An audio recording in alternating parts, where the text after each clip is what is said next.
Inspiration chassidique du jour, 5e jour du mois de Sivan, veille du jour de Matan Torah, du don de la Torah, de la fête de Shavuot.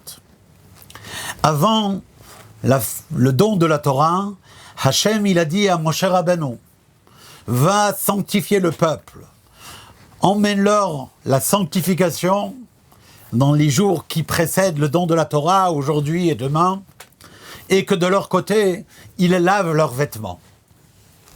Rabbi Shneur Zalman, l'auteur du Tanya, dans une année, avant la fête de Shavuot, est rentré dans la choule, dans la synagogue, là où les chassidim se trouvaient, et il a donné un enseignement très très bref, très concis, mais très percutant. Il a dit la chose suivante.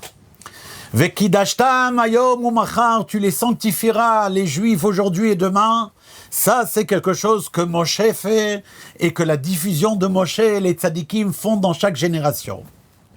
Par contre, vechibesu simlotam, et ils laveront leurs vêtements. Ça, chacun doit le faire tout seul. Et avec cela, il a quitté la synagogue.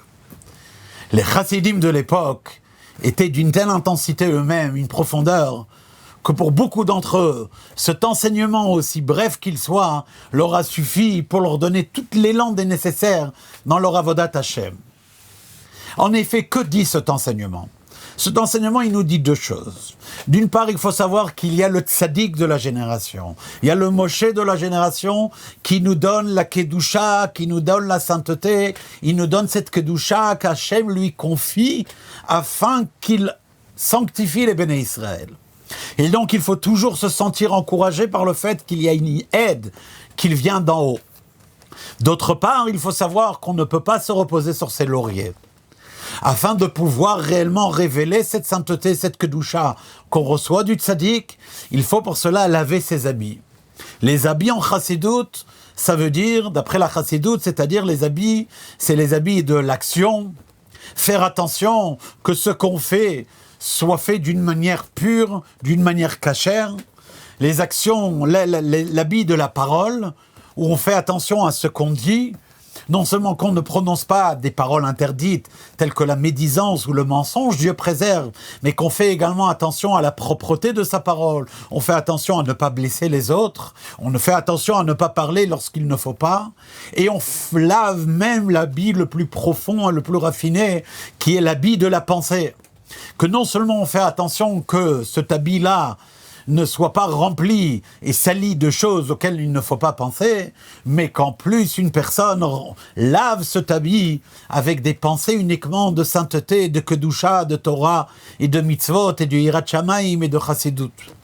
En effet, laver ici signifie pas, comme parfois on le voit, laver avec des chaudes larmes.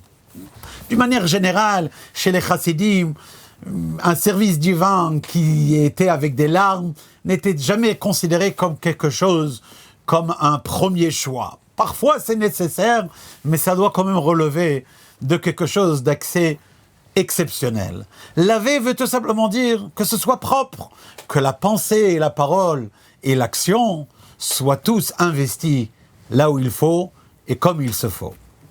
Kol Tuv.